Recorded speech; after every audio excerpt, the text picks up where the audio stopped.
wa na'udzubillahi min syururi anfusina wa min sayyiati a'malina may yahdihillahu fala mudilla lahu wa may yudlilhu fala hadiya lahu. Allahumma shalli wa sallim ala sayyidina Muhammadin wa ala alihi wa sahbihi ajmain, amma ba'd. Yang terhormat Bapak Wakil Kepala Sekolah Hubungan Industri di lingkungan SMK Negeri 1 Gorontalo, yang kami hormati ibu-ibu, bapak guru hebat di SMK Negeri 1 Gorontalo, dan yang teristimewa ibu-ibu calon guru penggerak. Yang kami sebut nama beliau ada Ibu Hasrawati dengan Ibu Vera Neno. Pertama-tama marilah kita memanjatkan puji syukur kehadirat Allah Subhanahu wa Ta'ala, Tuhan yang Maha Esa, karena atas rahmat dan karunia-Nya kita dapat berkumpul di tempat ini dalam rangka diseminasi budaya positif. Salawat serta salam taubat pula kita haturkan kepada junjungan kita Nabiullah Muhammad sallallahu alaihi wasallam, kepada keluarga, kerabat, sahabat, dan semoga salawat serta salam dapat tercurah kepada kita umat yang masih setia menjadi pengikutnya hingga di yaumil akhir nanti. Amin ya rabbal alamin. Bapak Ibu guru hebat, perkenankan saya hari ini mohon izin untuk menyampaikan atau memberikan diseminasi mengenai budaya positif, yang dimana ini merupakan bagian dari tugas kami sebagai calon guru penggerak, dan ini merupakan salah satu aksi nyata di modul yang telah kami pelajari pada modul budaya positif. Oke, karena hari ini kita berbicara tentang budaya positif, saya ingin menghadirkan suasana yang positif, aura-aura yang positif di kelas ini. Nah, dengan kegiatan, melalui kegiatan Yuk Senyum 30 detik. Oke, jadi Bapak Ibu guru hebat dimohon untuk berdiri sejenak untuk memberikan senyuman. Jadi silakan berpasang-pasangan memberikan senyuman, meskipun ini sebenarnya terasa berat. Bisa jadi sebelum berangkat ke tempat ini, ibu-ibu mungkin terada masalah dari rumah, atau mungkin ada kerempongan tadi pagi yang sudah dirasakan. Jadi silakan ibu-ibu senyum sambil sampai giginya terlihat senyum bahagia. Oke. Ya, meskipun ini terasa berat ya, jadi kita memunculkan aura positif di kelas ini. Oke. Nah, kesepakatan kelas, mari kita membuat kesepakatan kelas. Ini ada pemantik dari saya untuk hadir tepat waktu, kemudian saling menghargai satu sama lain, angkat tangan jika ingin berpendapat. Kira-kira menurut Bapak Ibu ada yang bisa ditambahkan dari kesepakatan kelas yang telah dibuat ini? Kemudian apa lagi Bapak Ibu? Ada yang bisa ditambahkan? Oke, atau sudah sepakat dengan kesepakatan ini? Sepakat. Oke, sepakat. Lanjut ya. Tujuan kegiatan pada hari ini adalah guru dapat memahami konsep pendidikan menurut Ki Hajar Dewantara dan dihubungkan dengan konsep budaya dan juga lingkungan positif di sekolah yang berpihak pada murid. Kemudian guru dapat melakukan evaluasi dan refleksi tentang praktek budaya positif dalam pendidikan untuk menciptakan murid dengan profil pelajar Pancasila.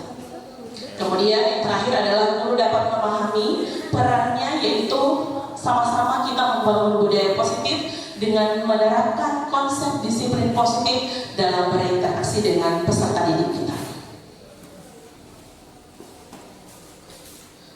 Nah, ini tujuan pendidikan menurut Bapak Pendidikan, Bapak Ki Hajar Dewantara, bahwasanya tujuan pendidikan itu adalah menuntun segala kodrat yang ada pada anak-anak agar mereka mencapai keselamatan dan juga kebahagiaan yang setinggi-tingginya, baik itu sebagai manusia maupun sebagai anggota masyarakat.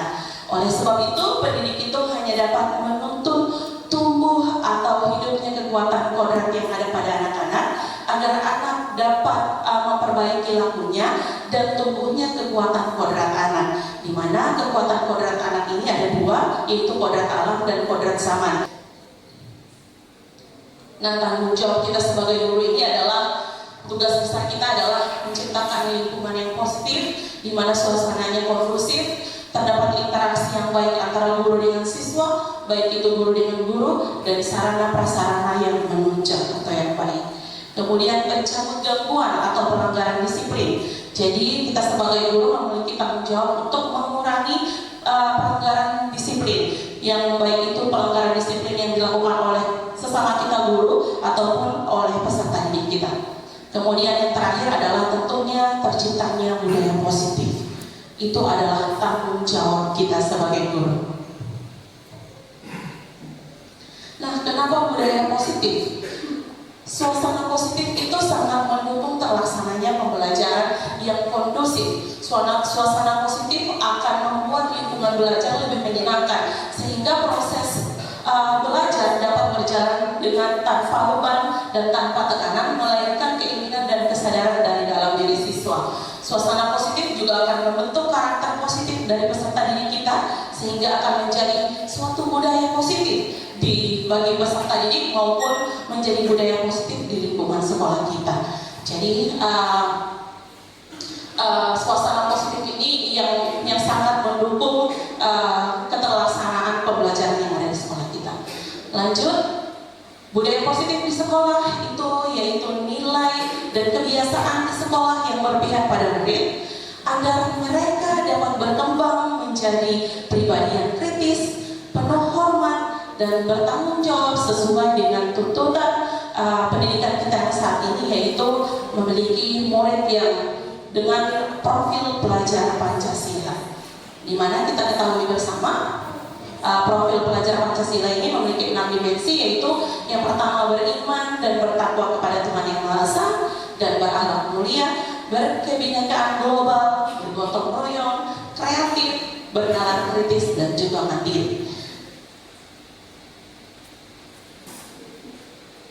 Nah, konsep utama dari budaya positif ini terdapat beberapa, yaitu diantaranya adalah perubahan paradigma belajar, disiplin positif, kemudian keyakinan kelas, motivasi perilaku manusia, kemudian kebutuhan dasar manusia, restitusi posisi kontrol guru, dan segitiga restitusi. Nah, perubahan paradigma belajar. Dalam membangun budaya positif, sekolah akan menyediakan lingkungan yang positif, aman dan nyaman agar murid mampu berpikir, bertindak, dan mencipta dengan merdeka, mandiri, dan juga bertanggung jawab. Jadi tugas dalam membangun budaya positif ini, kita harus menyediakan lingkungan yang kondusif, yang positif, di mana anak ini merasa nyaman ketika berada di sekolah, kemudian mereka merasa aman ada di sekolah, sehingga mereka mampu untuk berpikir sesuai dengan tuntutan profil pelajar Pancasila yang harus dimiliki oleh peserta didik kita. Kemudian disiplin sangat berkaitan dengan kontrol guru terhadap murid.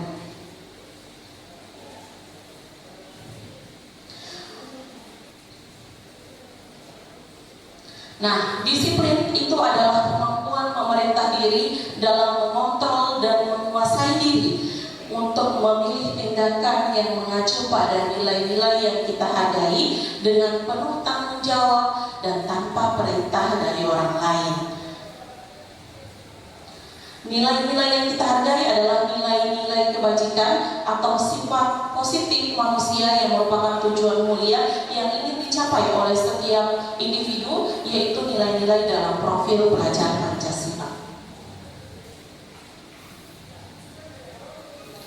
Nah, dalam budaya kita, makna disiplin ini sebenarnya telah berubah menjadi sesuatu yang dilakukan seseorang pada orang lain untuk mendapatkan kepatuhan atau sifatnya memaksa.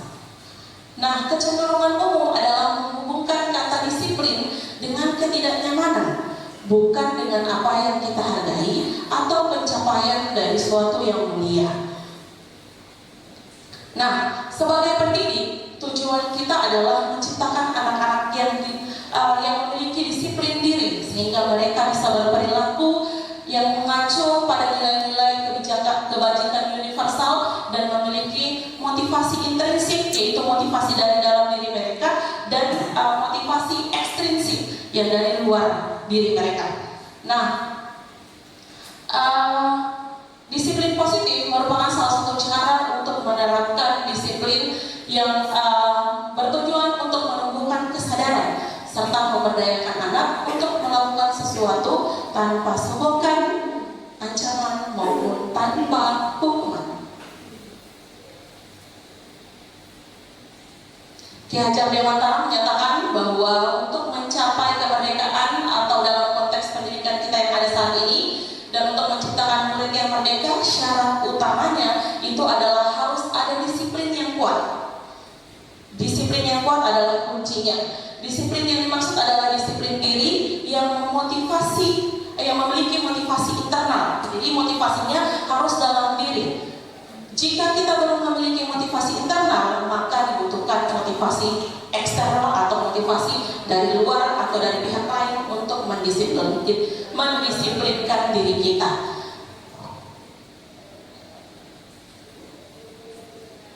Nah, selanjutnya konsep inti yang selanjutnya adalah motivasi perilaku manusia. Saya ingin bertanya, kira-kira motivasi itu apa sih menurut Bapak Ibu? Menurut Bapak Ibu, motivasi itu apa sih? Ayo. Dorongan, ya. Dorongan bisa dari dalam diri maupun dari luar diri kita sendiri. Nah, motivasi merupakan dorongan yang timbul pada diri seseorang secara sadar ataupun tidak sadar untuk melakukan suatu tindakan dengan tujuan tertentu. Jadi ketika seseorang melakukan suatu tindakan pasti memiliki motivasinya. Nah, di sini kita akan bahas bentuk-bentuk motivasi perilaku manusia. Yang pertama itu adalah motivasinya adalah menghindari ketidaknyamanan dan hukuman. Dalam hal ini, murid melakukan disiplin karena ia takut dihukum. Ini namanya motivasi dari luar atau ekstrinsik. Jadi ketika anak takut untuk dihukum, maka dia akan termotivasi melakukan sesuatu hal yang positif, ya. Kemudian mendapatkan imbalan atau penghargaan dari orang lain. Nah, dalam hal ini murid melakukan disiplin karena ia ingin mendapatkan imbalan. Karena sudah diiming-imingi mau kasih imbalan, makanya mereka termotivasi untuk melakukan suatu disiplin positif yang dimana motivasi ini cuma berasal dari luar diri mereka sendiri, karena dengan iming-iming hanya untuk ingin mendapatkan imbalan saja. Dan yang terakhir adalah menghargai nilai-nilai kebajikan diri sendiri, dimana dalam hal ini murid melakukan disiplin diri itu karena sebenarnya dia sudah sadar akan nilai kebajikan dirinya, dan ini merupakan motivasi intrinsik. Dan yang ini yang diharapkan bahwasanya ketika menerapkan disiplin positif, kita perlu untuk memunculkan motivasi intrinsik dari dalam diri kita maupun dari dalam peserta didik kita, supaya terciptanya budaya positif yang ada di sekolah. Lanjut, konsep inti yang selanjutnya untuk mewujudkan disiplin budaya positif ini adalah pembentukan keyakinan kelas atau keyakinan sekolah. Nah, keyakinan kelas itu adalah nilai-nilai kebajikan atau prinsip-prinsip universal yang disepakati bersama secara universal, lepas dari perbedaan entah itu agama, suku, negara, dan juga bahasa. Menurut Gosen, suatu keyakinan itu akan lebih memotivasi seseorang dari dalam. Kemudian seseorang akan lebih bersemangat untuk menjalankan keyakinannya daripada hanya sekedar mengikuti peraturan saja. Jadi inilah yang dimaksud dengan keyakinan. Nah,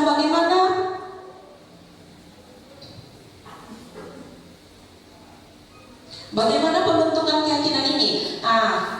Pembentukan keyakinan kelas ini itu bersifat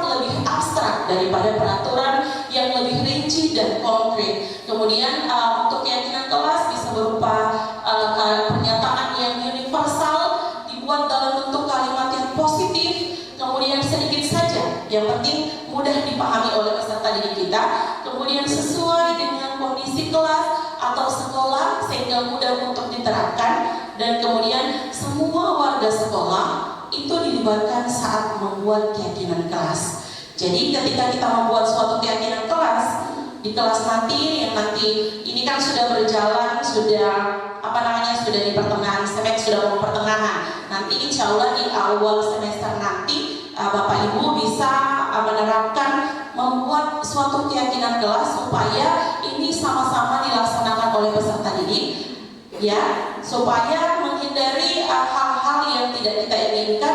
Makanya perlunya untuk menerapkan membuat keyakinan kelas di sekolah.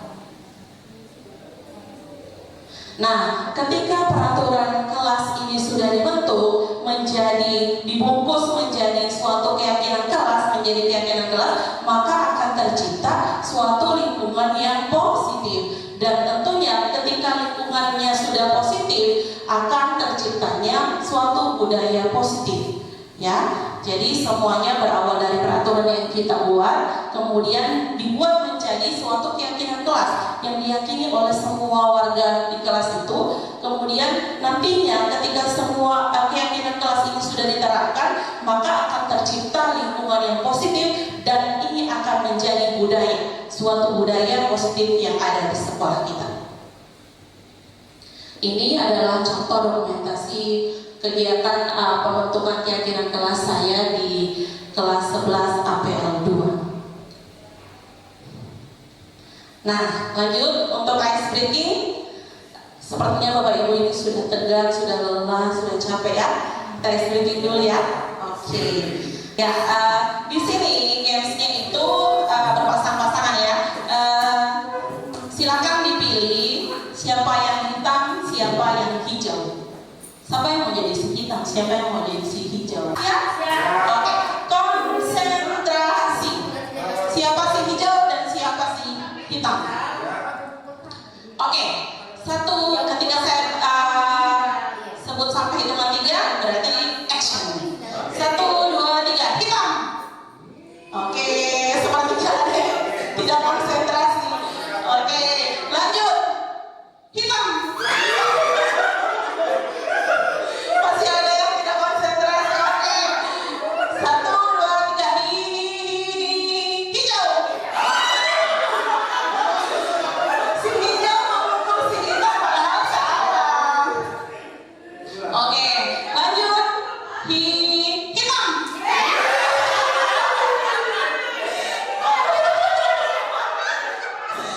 Ada yang salah, masih salah. Konsentrasi. Hijau. Oke, tepuk tangan buat semua. Masya Allah, betul hebat. Jadi semua sok tersenyum, semua kembali bahagia, semua sok positif. Nah, ini yang perlu kita terapkan ke anak-anak didik kita ketika mereka sudah mulai jenuh di dalam kelas. Ketika kita memberikan pembelajaran, makanya perlu diberikan suatu ice breaking supaya mereka kembali rileks, kembali tersenyum, bahagia ketika kita memberikan pembelajaran. Dan ini merupakan salah satu bentuk menyediakan pembelajaran yang menyenangkan bagi peserta didik kita. Oke, lanjut ya.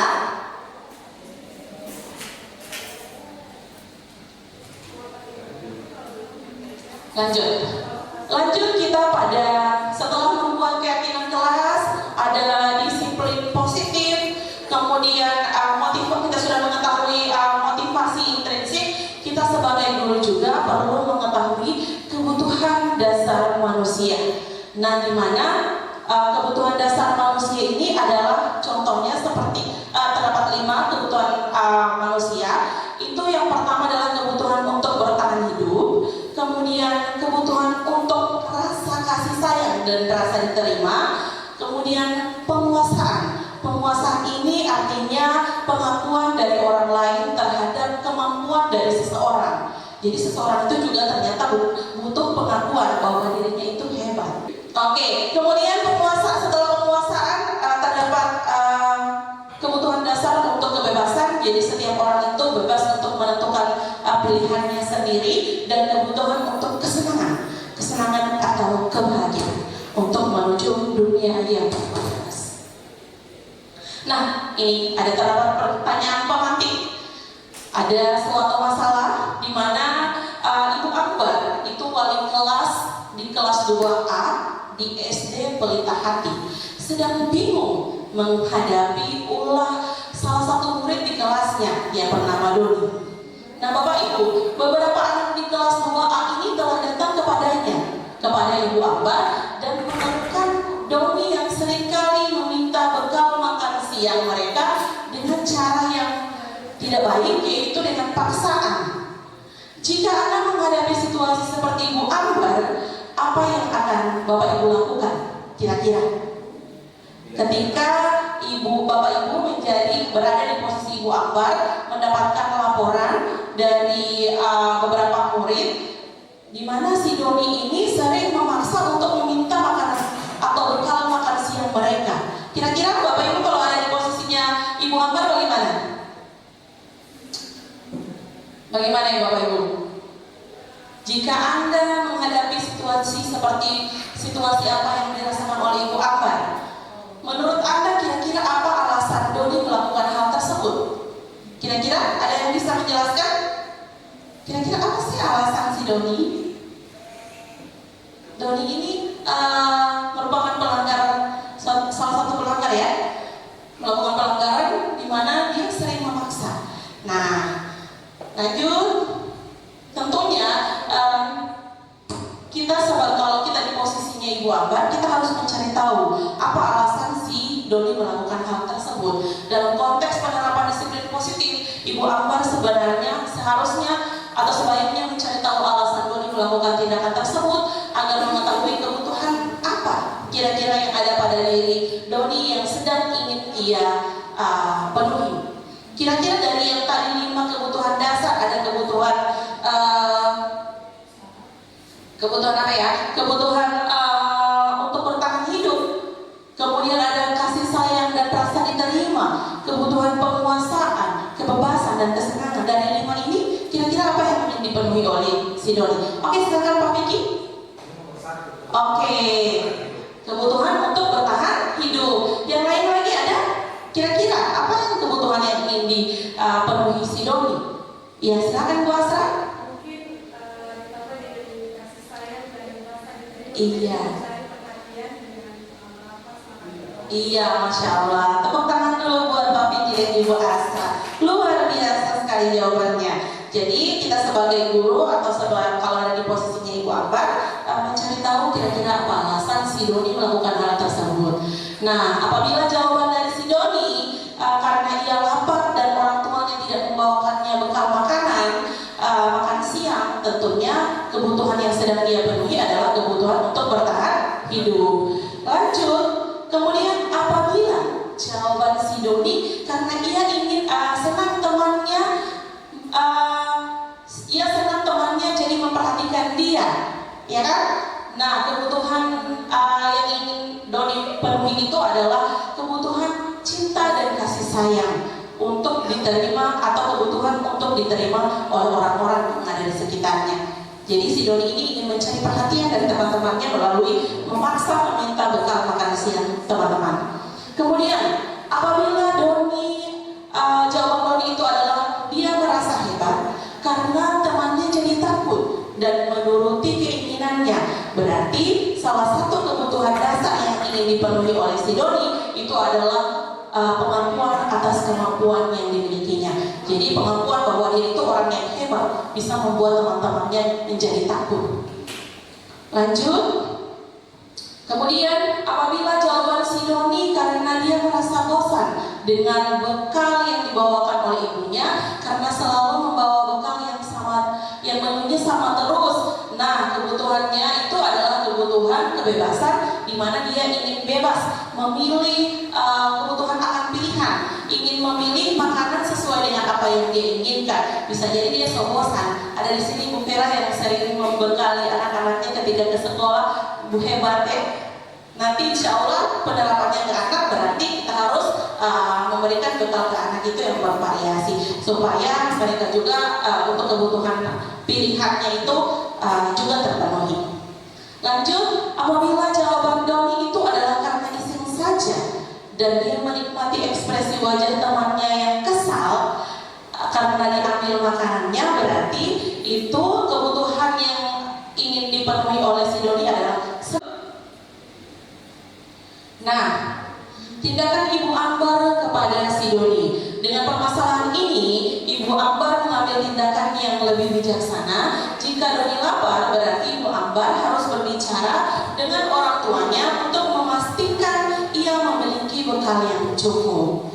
Lanjut, jika Doni mencari perhatian, maka Ibu Ambar dapat mendekati Doni dengan penuh empati dan memenuhi kebutuhannya secara positif. Pendekatan ini lebih baik daripada memberikan hukuman tanpa memahami motivasi dari si Doni. Selanjutnya adalah Ibu Ambar juga dapat mengajarkan Doni tentang etika sosial, berbagi dengan teman-teman dan memahami perasaan orang lain.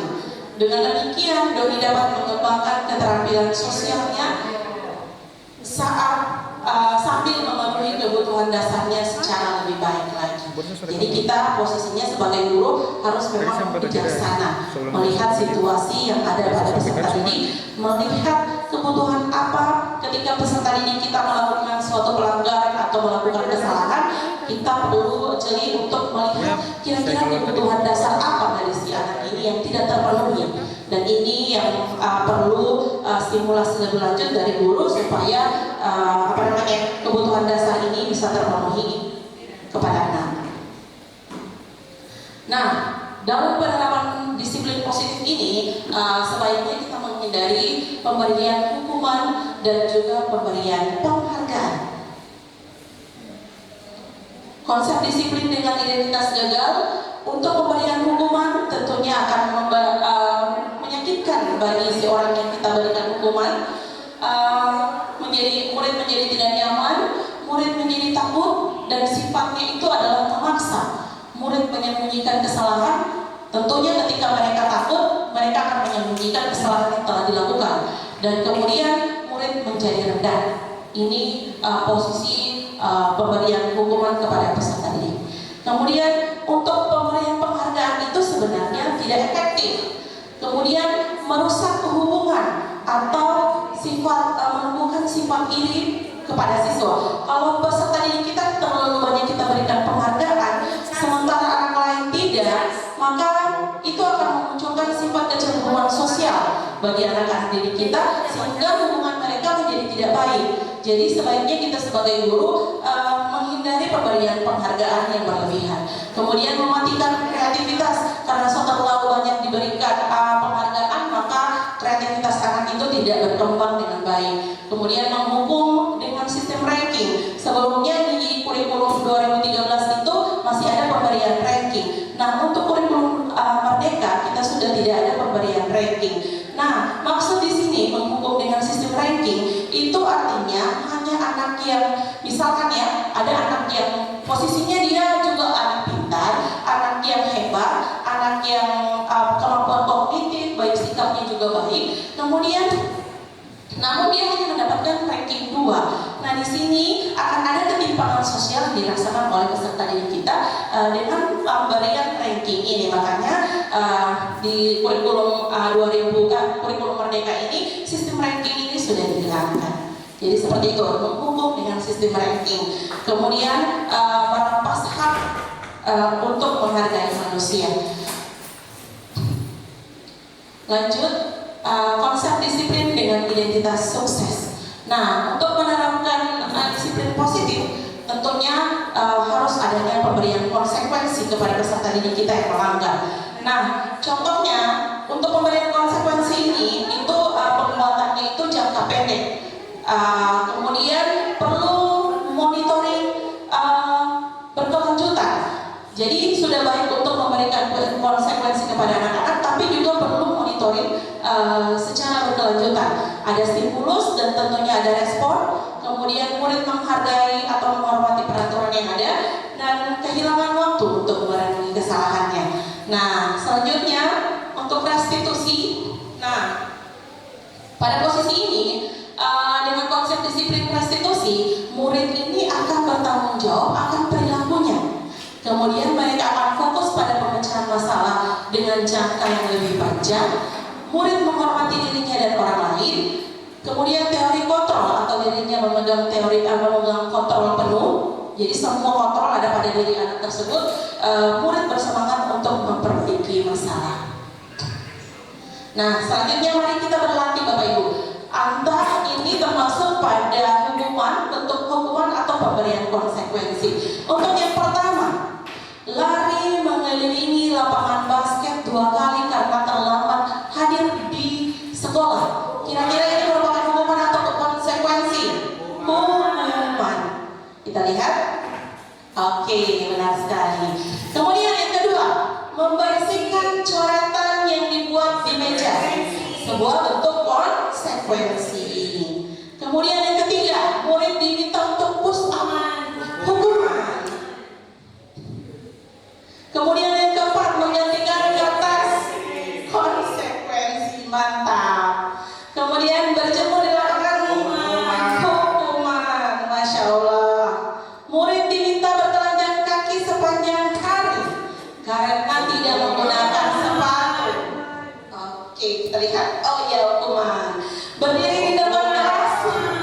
Oke, jadi semua sudah paham ya tentang perbedaan antara konsekuensi dan hukuman. Kalau hukuman berarti memaksa sekali, harus dipatuhi.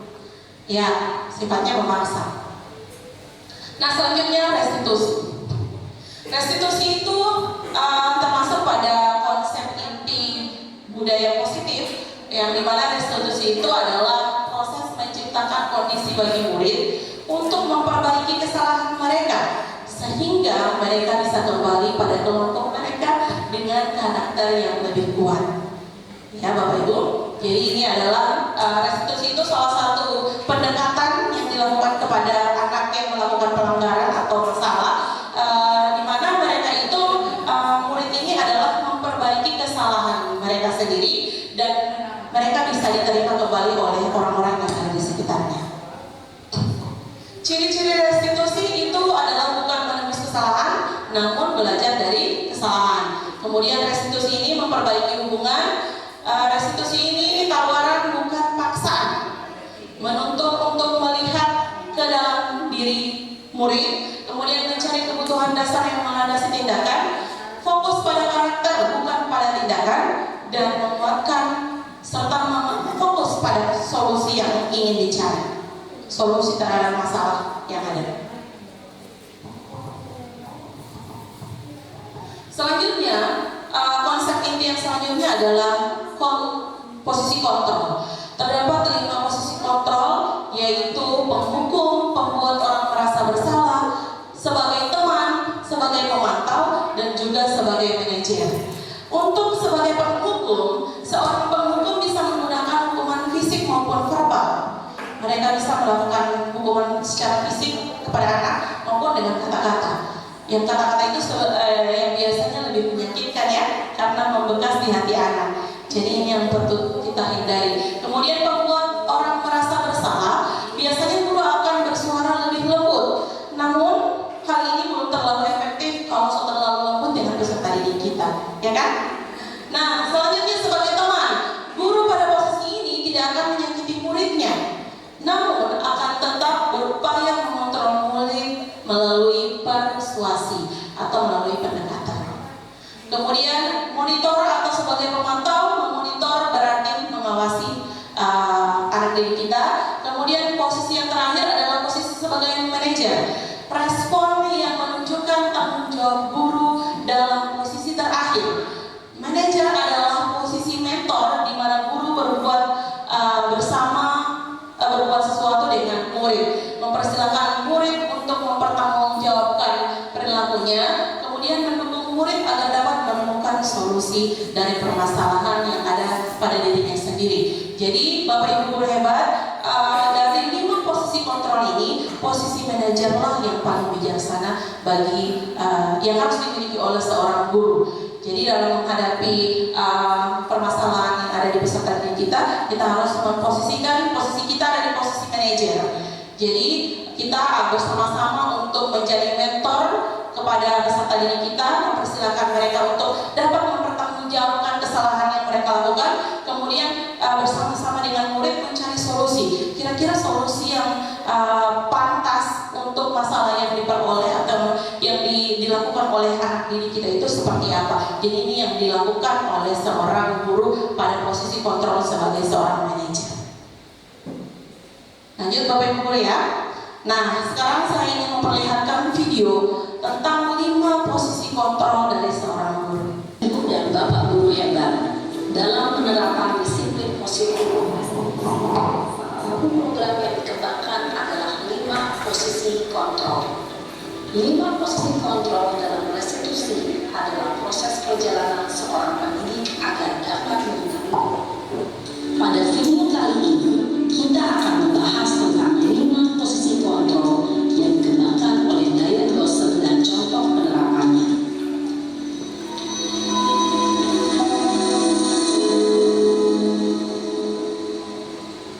5 posisi kontrol itu adalah 1. Posisi penghukum, 2. Posisi pembuat rasa bersalah, 3. Posisi teman, 4. Posisi pemantau atau monitor, dan 5. Posisi manajer.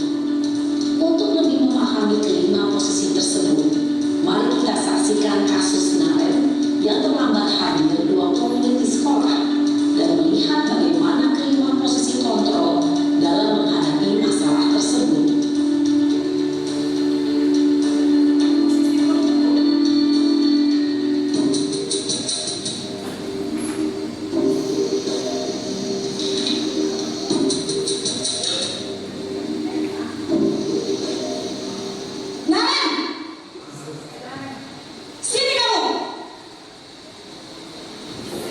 Selamat pagi Bu. Selalu terlambat. Kamu deh pasti terlambat.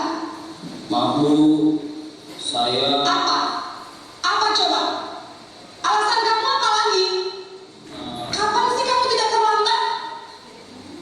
Malas sekali ya kamu jadi anak. saya Dasar pemalas.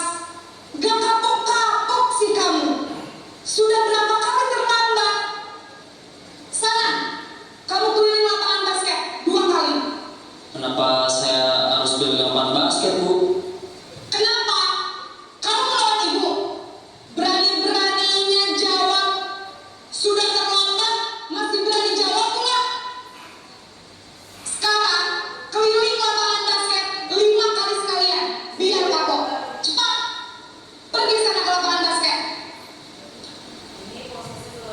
Posisi penghukum biasanya berbicara dengan nada tinggi, menghardik, menunjuk-nunjuk, menyakiti, dan menyindir. Hukuman bisa berupa fisik maupun psikis.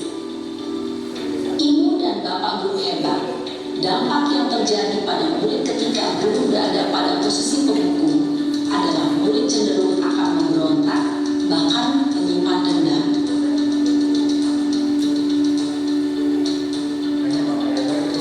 Next yang kedua sebagai pembuat rasa bersalah. So agak baik ini guru di sini. Ya.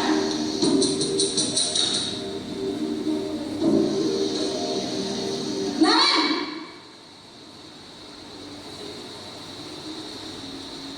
Selamat pagi Bu. Naren. Kamu kenapa terlambat lagi, nak? Ya Tuhan, Naren. Kamu senang ya bikin ibu susah ya?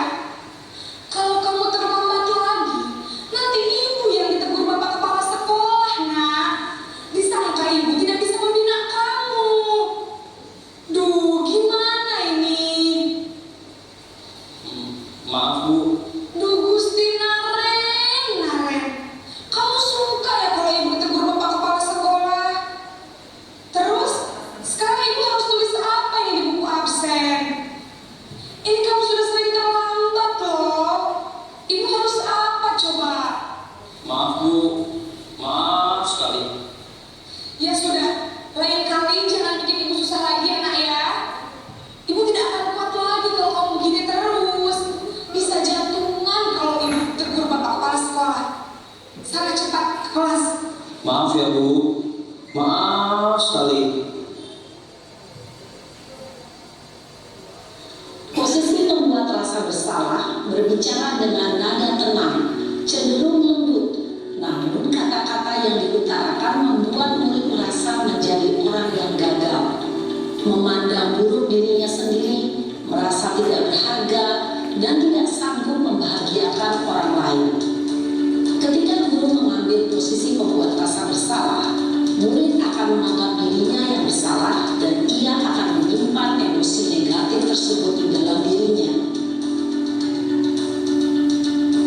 Yang ketiga sebagai teman.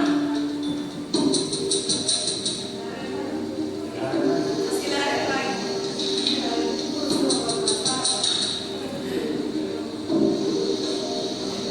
Naren!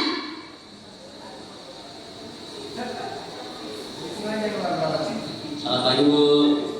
Wah, sudah jam berapa ini nak? Terlambat lagi ya sayang. Iya Bu, habis ibu saya lupa bangunkan saya Bu. Kamu malah menyalahkan ibu kamu. Kamu bukannya anak yang larinya paling kencang. Kok terlambat sih? Iya Bu, saya memang terlambat bangun tadi. Jadi biarpun saya lari kencang, tetap gak kekejar Bu. Ya sudah sana, nanti lain kali larinya lebih kencang lagi ya. Biar gak terlambat lagi. Bikin seneng ibu, demi ibu. Bisa kan? Bisa Bu. Ya sudah sana masuk kelas. Ibu beresin urusan absen kamu. Kamu ini ada-ada saja. Dalam posisi teman, guru berbicara dengan nada suara. Bapak Ibu, ini yang posisi yang terakhir, posisi sebagai manajer.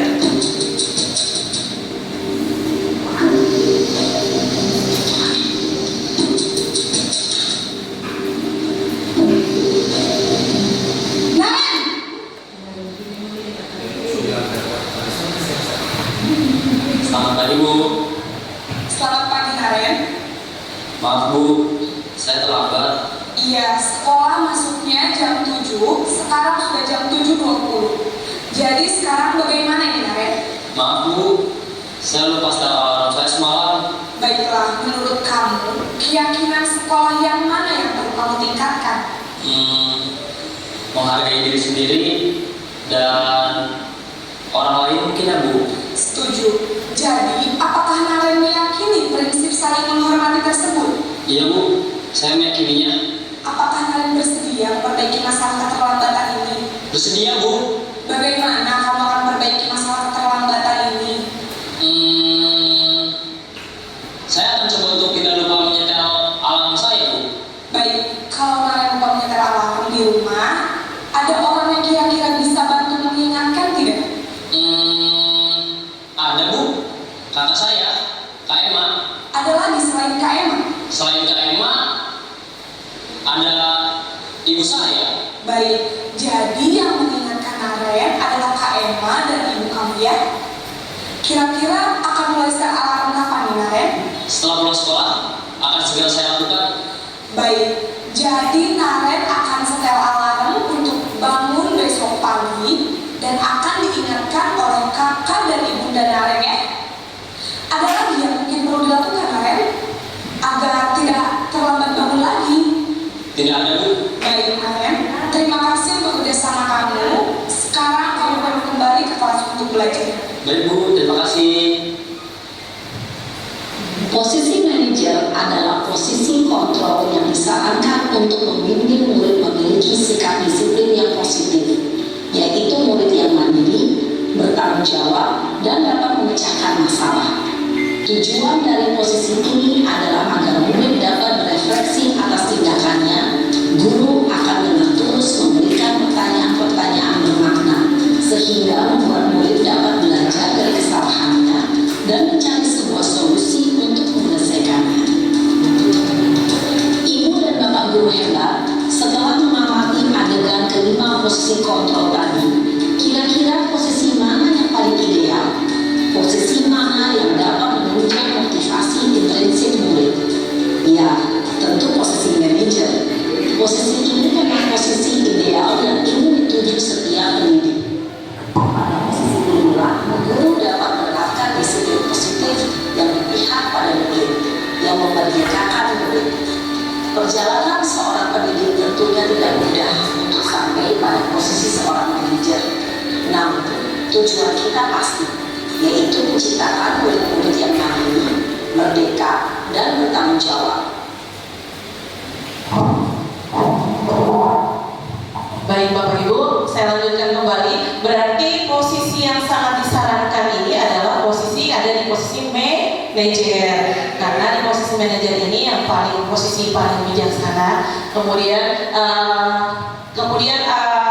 saya ingin mengajak teman-teman untuk kira-kira untuk merefleksikan dirinya. Kira-kira kita sebagai guru saat ini sudah berada di posisi yang mana? Jadi silakan Bapak Ibu guru menilai diri sendiri. Kira-kira kita sudah ada di posisi mana dan memantaskan diri kita untuk bisa berada di posisi manajer. Ya Bapak Ibu, supaya dalam menghadapi masalah siswa yang bermasalah, kita dapat memposisikan diri kita menjadi orang yang bijaksana dengan mencari solusi bersama dengan peserta didik kita. Baik Bapak Ibu, saya lanjutkan kembali.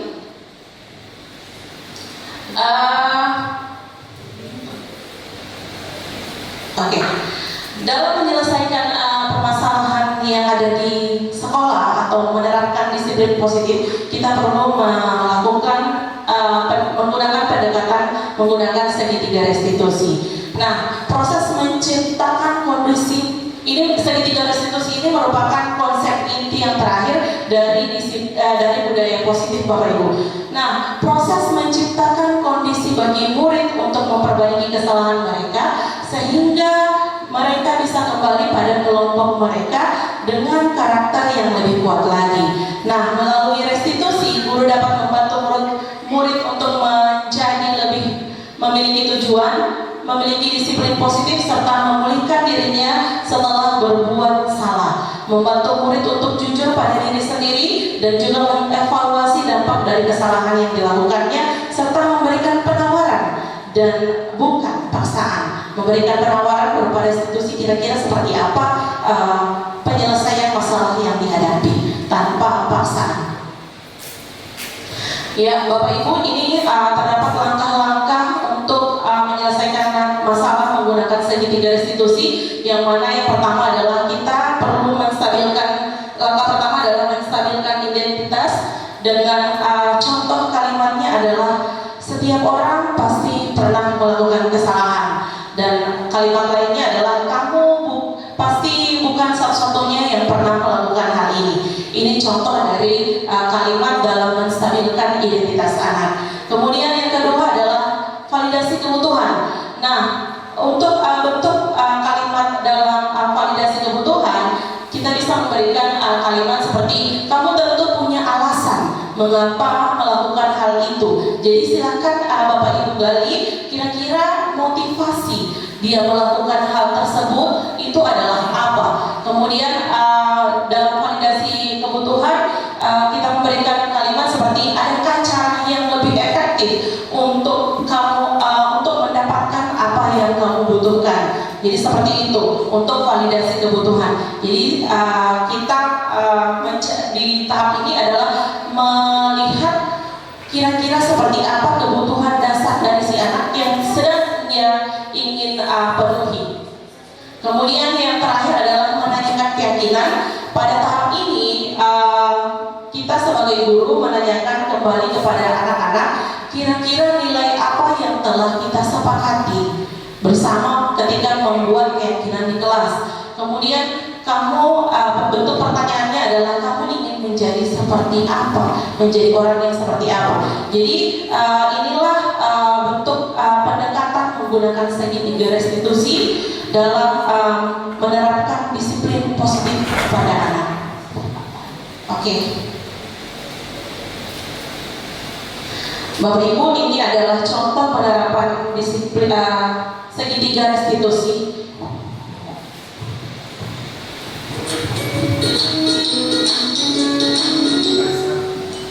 Salam dan bahagia Ibu dan Bapak guru hebat.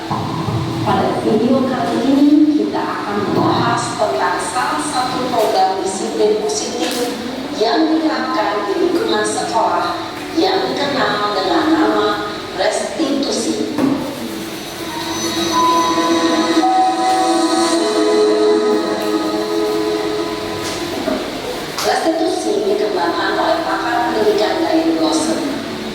menegaskan pada teori kontrol Dr. William Blaser, segitiga restitusi adalah suatu proses dialog yang dijalankan oleh guru atau orang tua agar dapat menghasilkan murid yang mandiri dan bertanggung jawab.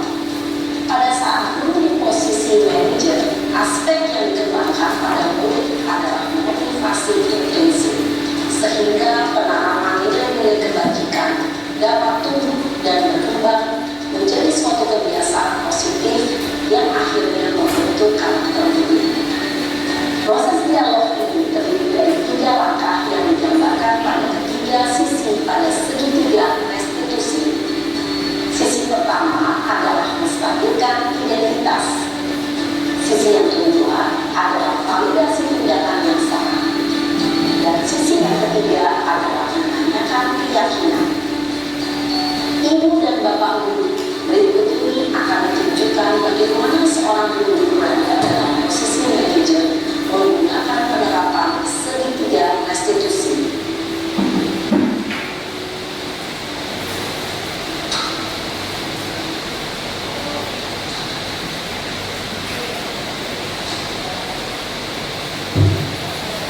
Siapa? Silakan mari berbicara. Kenapa hari ini ada di sini? Kesel Pak, kesel banget. Masa aku dikatain tukang fitnah Pak? Ya aku marah lah. Aku boleh dikatain mereka di depan kelas. Kesel banget. Oh begitu. Ya pasti kamu marah dan kesal. Bapak juga akan marah apabila ada yang menyebut Bapak seperti itu. Baiklah. Iya Pak. Tentu saya masih bersabar dan hanya mengegas saja. Sudah lulus padahal saya pasti bela diri. Kamu itu kira-kira sesuai dengan keyakinan kelas atau prinsip aku tidak? Enggak lah Pak. Capek Pak jadi pemarah. Jadi keyakinan atau prinsip mana yang perlu sesuai dengan keyakinan kamu? Ya saya sebenarnya sangat menghargai orang lain. Mungkin saat itu saya menjadi emosi. Jadi tidak menunjukkan sikap itu. Kamu meyakini tidak? Menghargai orang lain itu penting buat kamu. Yakin lah Pak. Iya, setuju. Kita harus saling menghargai. Namun, ada juga keyakinan dan kesepakati yang perlu kita jalankan apabila kita sedang marah, kan? Ya, saya bisa lebih proaktif, mulai dengan diri sendiri. Saya bisa jadi lebih sabar, mengambil waktu jeda untuk berpikir mau apa selanjutnya. Kira-kira kamu bersedia memperbaiki masalah ini tidak? Bersedia Pak. Kalau kamu memperbaiki masalah ini, kamu akan menjadi orang seperti apa? Saya akan menjadi orang yang bertanggung jawab kali ya Pak. Dan senantiasa proaktif.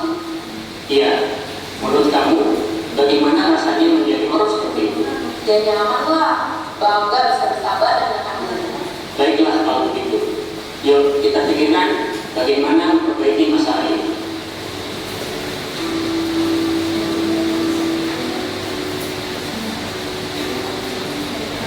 Ibu dan Bapak guru hebat, baru saja kita menyaksikan contoh bagaimana seorang guru berada dalam posisi manajer menggunakan penerapan segitiga restitusi. Mari kita bahas satu persatu. Pada sisi pertama, menstabilkan identitas berdasarkan pada prinsip bahwa membuat kesalahan adalah bagian dari proses pembelajaran.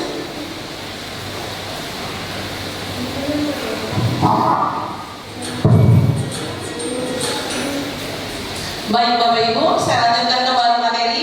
Jadi dalam menyelesaikan permasalahan yang ada di sekolah ataupun menerapkan disiplin positif kepada peserta didik kita perlu menerapkan segitiga restitusi dengan melihat langkah-langkah atau menerapkan langkah-langkah pada penerapan segitiga restitusi. Nah, Bapak Ibu guru hebat, seorang guru yang baik itu harus menunjukkan kemampuan dalam menerapkan budaya positif di sekolah. Budaya positif tersebut dapat dijalankan dengan menerapkan konsep-konsep inti yang tadi telah saya jelaskan tentang disiplin positif, kemudian motivasi perilaku manusia, membuat keyakinan kelas atau sekolah, kemudian kebutuhan dasar manusia, dan kemudian posisi kontrol restitusi, dan yang terakhir dalam menyelesaikan permasalahannya itu kita harus menerapkan segitiga restitusi. Dan dalam penerapan budaya positif di sekolah tentunya kita perlu berkolaborasi dengan seluruh guru yang ada di sekolah kita, kemudian berkolaborasi juga dengan orang tua murid, berkolaborasi dengan seluruh warga sekolah agar terciptanya budaya positif. Assalamualaikum warahmatullahi wabarakatuh. Waalaikumsalam. Dari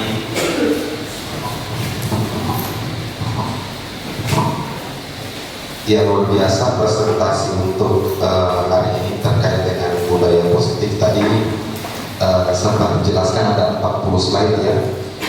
Saya juga ini sudah mencatat kurang lebih ada 82 pertanyaan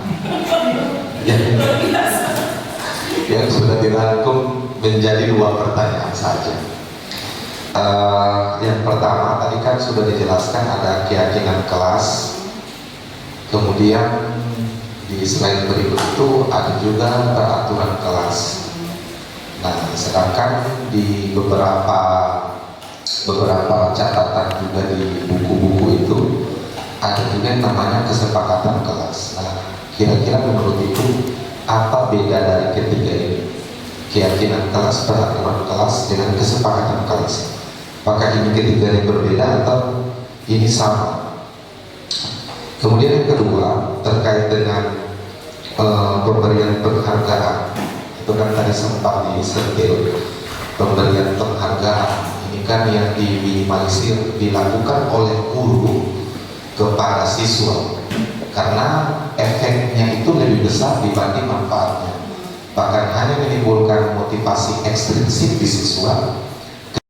Itu tadi sudah saya jelaskan bahwasanya tidak efektif, kemudian merusak hubungan, mematikan kreativitas, menghukum dengan sistem ranking dan lain-lain, merampas hak menghargai manusia.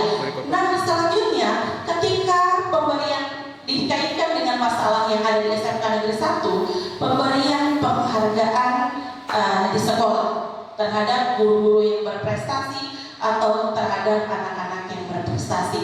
Kalau menurut saya, berdasarkan apa yang telah saya pelajari, bahwasanya kita sebaiknya sebagai guru itu harus mengurangi pemberian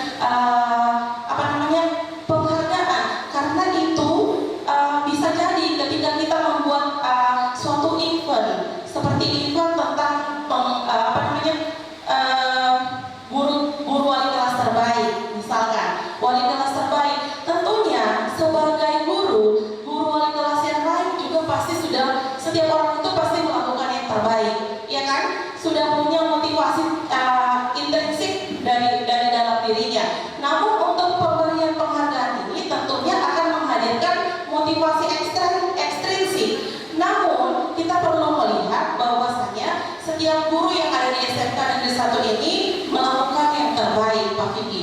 Jadi ketika pemberian ranking atau pemberian penghargaan kepada guru-guru yang terbaik itu pasti akan menimbulkan rasa iri terhadap guru-guru lain yang sebenarnya itu sudah melakukan hal yang terbaik, yang menurutnya mereka sudah melakukan usaha terbaik untuk mendapatkan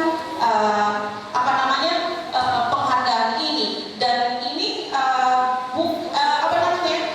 tidak muncul dari dalam diri guru itu sendiri karena ada motivasi dari luar. Dan sebagai calon guru penggerak di SMK Negeri 1 Gorontalo, tentunya salah satu bentuk saya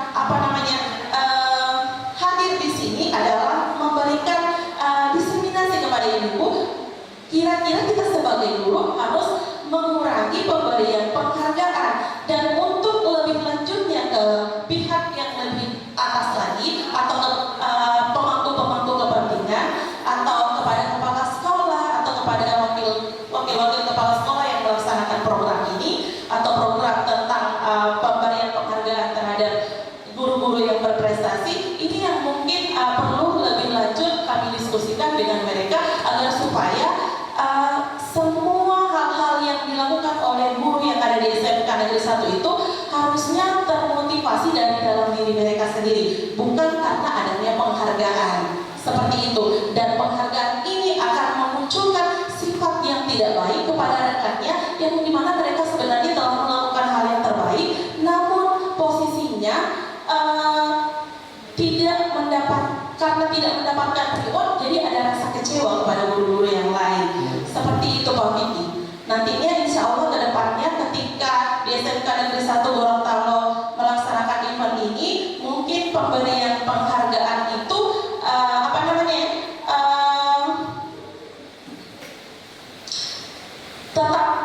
diberikan, namun mungkin saja diberikan penghargaan kepada semua guru yang telah melakukan kerja dengan baik, bukan posisinya seperti adanya sistem ranking seperti itu Pak Fikri. Itu dari saya. Oke, tambahan. Ya, tambahan dari saya. Iya, tambahan dari saya, Ibu Rahma. Kemarin itu dari tidak efektifnya pemberian penghargaan kepada guru-guru atau wali kelas, guru pengajar dan juga kapro terbaik itu bahkan dilakukan di depan seluruh siswa. Nah, ini yang menjadi apa ya? Efek negatifnya menurut saya besar. Karena guru yang diberikan penghargaan kemudian kan lombanya itu antar kita, berarti kasihan ada wali kelas yang perwaliannya tahu, kenapa saya berwali kelas tapi lo tidak dapat. Ini kan menurunkan wibawa dari si wali kelasnya atau si guru pengajarnya ataupun si kapronya. Saya rasa kalau misal ada guru yang mendapatkan penghargaan, kejuaraan, tapi konteks lombanya itu misalkan skala nasional, skala provinsi, diumumkan di depan siswa-siswa kita, itu tidak masalah, karena itu membuat kita semua bangga. Tapi karena ini lomba internal di kita, berarti yang menang dengan yang kalah itu ada di lingkup kita. Saya rasa efek negatifnya itu besar. Saya rasa besar. Dan ini Bu Rahma, di bulan Oktober nanti itu kan ada pekan literasi. Bulan literasi. Ada program ini dari SMKPK. Nah, ini kemudian di situ di tentatif jadwalnya itu ada pemberian penghargaan juga kepada wali kelas literasi apa semua. Dan itu kan lomba internal antar kita. Ini jangan sampai terulang lagi kasus yang kemarin. Ini saya berharap kepada calon guru penggerak kita semua sama-sama untuk menyampaikan ini. Kalau perlu ini selain kirim pada ketua panitia, kasih baca panitia ini. Penghargaan itu sebenarnya tidak efektif, apalagi pemberian penghargaan lombanya internal akan mematikan yang lain. Kasihan kalau yang diberikan penghargaan hanya 3, memang cuma 3 yang terbentuk motivasinya, tapi kasihan yang lain. Itu seperti itu menurut saya. Terima kasih Bu Rahma. Ya, terima kasih Pak Vicky. Jadi itu yang menjadi tugas besar kita sekarang, tugas besar kita Bapak Ibu guru, calon guru penggerak bersama Bapak Vicky yang sudah menjadi guru penggerak, yang nantinya ini menjadi kita akan bekerja bersama-sama untuk membicarakan hal ini agar supaya pemberian penghargaan ini tidak dilakukan, karena akan memberikan dampak negatif yang sangat besar bagi guru-guru yang ada di SMK 1, terutama bagi anak didik kita yang sudah semangat melaksanakan kegiatan program, menjalankan program kegiatan yang dibuat oleh pihak sekolah. Terima kasih saya sampaikan kepada Pak Vicky, dan mari kita sama-sama saling mengingatkan, saling bekerja sama dan bergandengan tangan. Oke, Bapak Ibu guru, asik. Masih ada pertanyaan lagi? Oke, silakan Pak Risman. Iya, terima kasih. Assalamualaikum warahmatullahi wabarakatuh. Waalaikumsalam warahmatullahi wabarakatuh. Ya, presentasi yang disampaikan tadi luar biasa. Secara teori sangat bagus, tapi implikasinya yang belum bagus. Satu, dari tema yang diangkat ataupun topik yang diangkat soal budaya positif, kita tahu bahwa berbicara soal budaya positif ini cakupannya sangat luas. Namun karena ini di lingkungan pendidikan, saya ingin tanya lingkup pendidikannya saja. Kira-kira menurut Ibu, budaya positif apa yang diharapkan di dalam kelas jika sarana prasarana kurang menunjang? 2. Ya. Budaya positif apa yang diharapkan di dalam kelas jika sarana prasarana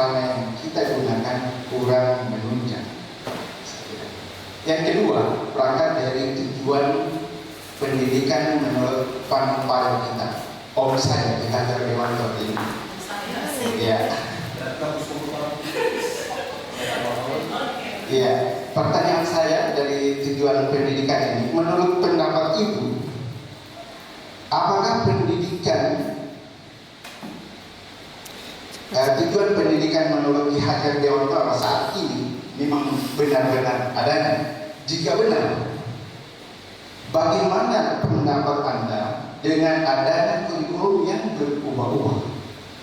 Sementara kurikulum sebelumnya itu belum terasa dampaknya, sudah diubah lagi. Itu yang kedua. Yang ketiga, bisa juga dapat dijelaskan kira-kira dampaknya perubahan kurikulum bagi guru itu seperti apa, apalagi untuk siswa. Yang terakhir, soal motivasi, ya. Bagaimana cara memotivasi peserta di dalam kelas agar kegiatan belajar berjalan dengan baik? Mungkin 3 saja dulu, karena sebetulnya ada di setiap slide itu ada pertanyaan sebenarnya. Iya, jadi cukup 4 ya, budaya positif, lalu soal tujuan pendidikan menurut Hajar Dewantara. Satu-satu aja dulu dijawab ya. Oh ya, boleh, silakan. Saya izin menjawab contekannya Pak. Pertanyaannya terlalu banyak. Sementara saya tidak menuliskan daftar pertanyaannya. Oke, menurut pendapat saya, apakah tujuan pendidikan menurut budaya positif apa yang diharapkan di kelas, sementara diumumkan dengan sarana prasarana yang tidak memadai. Pak Risman, saya kembali sampaikan bahwa budaya positif di sekolah itu yaitu nilai dan kebiasaan di sekolah yang berpihak pada murid agar mereka dapat berkembang menjadi pribadi yang kritis, penuh hormat, dan bertanggung jawab sesuai dengan profil pelajar Pancasila.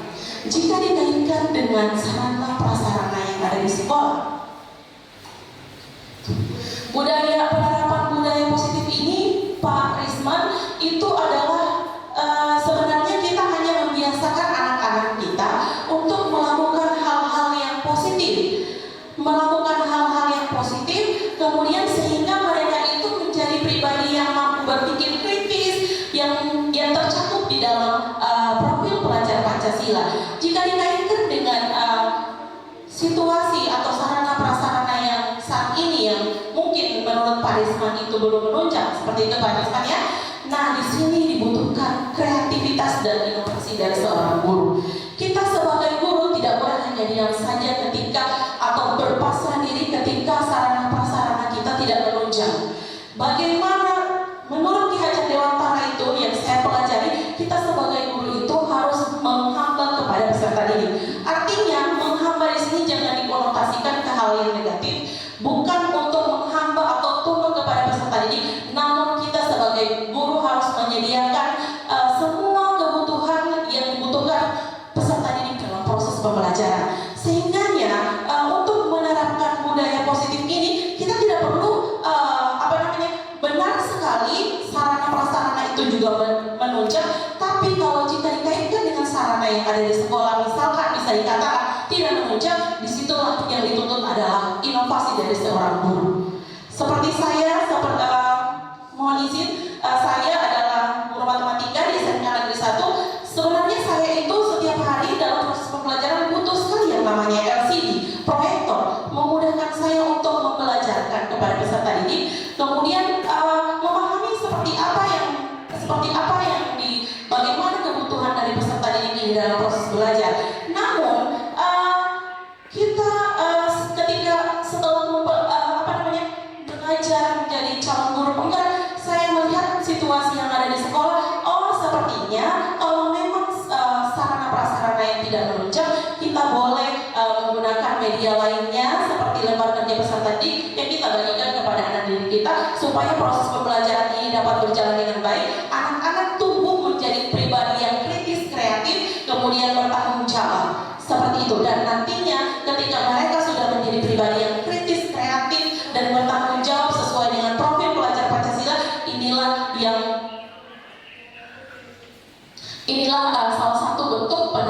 budaya positif di sekolah kita.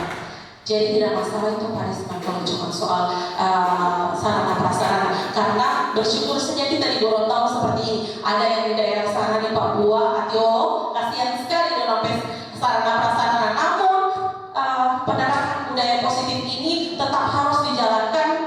Jadi melalui langkah-langkah atau konsep-konsep inti yang telah saya jelaskan tadi, melalui pembuatan melalui disiplin positif, kemudian membentuk keyakinan di kelas, kemudian memahami kita sebagai guru, memahami apa motivasi perilaku peserta didik kita, memahami apa yang menjadi kebutuhan dasar mereka, kemudian melakukan restitusi atau memposisikan diri kita sebagai posisi manajer, dan yang terakhir menerapkan segitiga restitusi ketika menghadapi suatu masalah seperti itu. Lanjut untuk yang pertanyaan yang kedua, kira-kira bagaimana pendapat saya dengan kurikulum yang berubah-ubah seperti itu? Apakah sudah sesuai dengan dua ini menurut Pak? Iya. Oke, lanjut pada pertanyaan dari Pak Risman. Kira-kira bagaimana pendapat saya dengan kurikulum yang berubah-ubah? Nah, Pak Risman, sebagai guru kita harus memiliki pemikiran bahwasanya kita harus berkembang sesuai dengan perkembangan zaman. Jangan sampai anak-anak kita posisinya menjadi lebih di atas dari kita, atau bisa dikatakan mereka lebih pintar dari kita, mereka lebih kreatif dari kita. Sehingganya kurikulum ini harus diubah seiring dengan perkembangan zaman. Dan kurikulum yang ada saat ini adalah kurikulum merdeka yang sangat menuntut kita sebagai guru untuk dapat menghasilkan peserta didik yang memiliki profil pelajar Pancasila. Seperti itu Pak Risman. Jadi kita sebagai guru harus mampu untuk bertransformasi, ya, mengikuti perkembangan zaman yang ada. Karena kalau misalkan kurikulum tidak diubah, berarti kita sebagai negara Indonesia, warga negara Indonesia, perkembangannya stuck saja seperti itu terus. Nah, makanya diciptakanlah atau dibuatkanlah suatu perubahan paradigma baru pada kurikulum merdeka saat ini. Seperti itu Pak Risman. Boleh? Kemudian pertanyaan yang lain? Boleh dulu. Dampak perubahan kurikulum terhadap guru dan terhadap siswa. Ya, dampak perubahan kurikulum terhadap guru dan terhadap siswa. Tentunya perubahan kurikulum yang ada saat ini ketimbang motivasi intrinsik yang diharapkan bersama. Nah, tapi kita melihat hal ini didorong untuk tidak dilakukan di kalangan guru, di kalangan siswa, tapi di sekolah kita kenyataannya ini dilakukan di kalangan kita guru. Sama dengan kasus kemarin yang saat yang penilaian kelas itu, bahkan untuk di lapangan upacara saja diumumkan wali kelas terbaik, kapro terbaik, jurusan terbaik. Nah, ini kan sudah dipelajari bahwa kita sebagai guru itu meminimalisir pemberian penghargaan di kalangan siswa, tapi malah kita sendiri yang melakukan itu di kalangan guru. Kira-kira posisi ibu sebagai calon guru penggerak, kira-kira tindak lanjut dari ibu seperti apa? Ibu kan sudah paham materinya seperti apa, untuk meyakinkan para pendidik kita di sekolah ini kira-kira seperti apa untuk kasus seperti itu. Karena apa Bu? Ini bagus sekali budaya positif, ini luar biasa materinya. Tapi kalau hanya kita saja yang bergerak, saya rasa sekolah ini tidak akan pernah ada, tidak akan pernah tumbuh budaya positif di sekolah kita. Seperti itu, kurang lebih seperti itu saya. Terima kasih.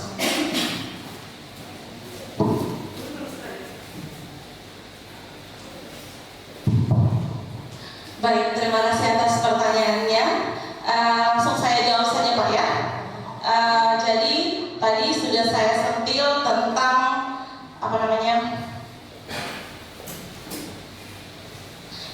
peraturan kelas, keyakinan kelas, kemudian kesepakatan kelas.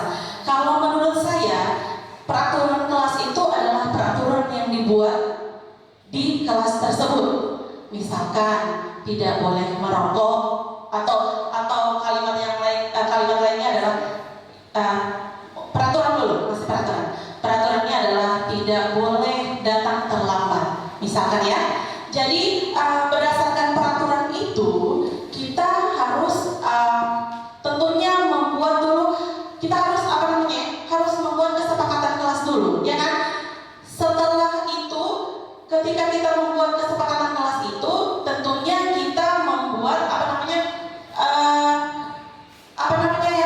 meminta partisipasi dari seluruh warga yang di kelas itu untuk bagaimana kira-kira caranya supaya peraturan itu bisa sepakat kita laksanakan. Nah, tentunya kesepakatan kelas ini perlu diyakini menjadi sebuah keyakinan kelas, sehingga kalau namanya juga keyakinan berarti pasti kalau sudah yakin dari dalam diri kita berarti itu pasti akan terlaksana dengan baik. Jadi kalau nilai itu sudah menjadi suatu nilai-nilai keyakinan yang dimana dari peraturan itu kita buat dia menjadi kalimat yang positif. Dari kalimat yang tidak boleh datang terlambat, kita ubah dia menjadi sebuah kalimat yang positif, menjadi kalimat yang contohnya seperti kalau dari tidak boleh datang terlambat berarti kalimat positifnya adalah datang tepat waktu, dan itu kita bungkus menjadi satu keyakinan. Nah, nantinya ketika itu sudah menjadi keyakinan kelas, itu yang akan diyakini di dalam hati, di dalam pikiran oleh anak-anak kita, sehingga ketika melakukan mereka itu punya batasan ketika melakukan sesuatu karena sudah punya keyakinan. Seperti halnya ketika orang keyakinan kita terhadap Tuhan, kepada Allah Subhanahu wa Ta'ala. Tentunya ketika kita sudah yakin dengan keyakinan kita sudah memiliki keyakinan itu, tentunya kita punya batasan untuk melakukan kesalahan-kesalahan. Jadi ada batas antara ketika melakukan kesalahan. Seperti itu Pak Piti. Bisa? Oke. Lanjut. Kemudian pertanyaan yang kedua, dampaknya sangat besar bagi guru. Salah satunya adalah penggunaan IT atau teknologi. Banyak guru-guru yang bisa dikatakan tidak tahu, tapi karena tuntutan kurikulum mereka mau untuk belajar kembali. Jadi itu salah satu bentuk perubahan. Kemudian bentuk perubahannya adalah kita sebagai guru harus menyediakan pembelajaran yang sesuai dengan peserta didik kita, sesuai dengan kondisi lingkungan sekitar kita. Jadi bukan hanya untuk ketuntasan capaian pembelajaran. Jadi kita harus menyesuaikan dengan kondisi yang ada di lingkungan sekitar. Dampaknya sangat besar buat guru dan juga buat peserta didik kita. Kalau kepada peserta didik kita, tentunya peserta didik kita dengan perubahan kurikulum ini mereka menjadi lebih kreatif, menjadi inovatif, dan dari proses pembelajaran ini setiap hari mereka diasah sehingganya muncullah melahirkan kita sebagai pendidik, melahirkan peserta didik yang berprofil pelajar Pancasila. Seperti itu Pak Desna. Lanjut, masih ada pertanyaan yang terlewati? Yang terakhir itu cara memotivasi peserta didik di dalam kelas agar belajar lebih nyaman.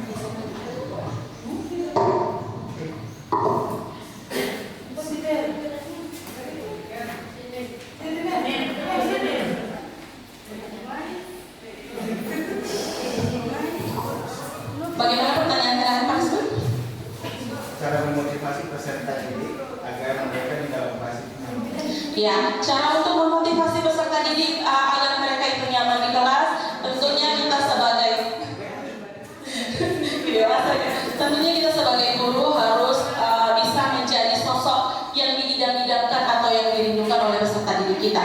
Ketika kita menjadi guru yang inovatif, kreatif, dan disenangi, menyediakan pembelajaran yang menyenangkan kepada peserta didik, tentunya kita akan menjadi sosok yang dirindukan oleh peserta didik kita, dan itulah bentuk motivasi yang akan muncul kepada diri mereka. Demikian dari saya. Demikian pemaparan diseminasi budaya positif yang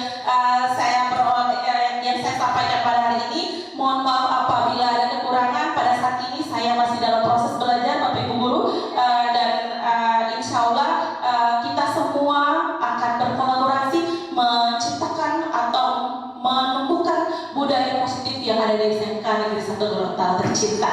Demikian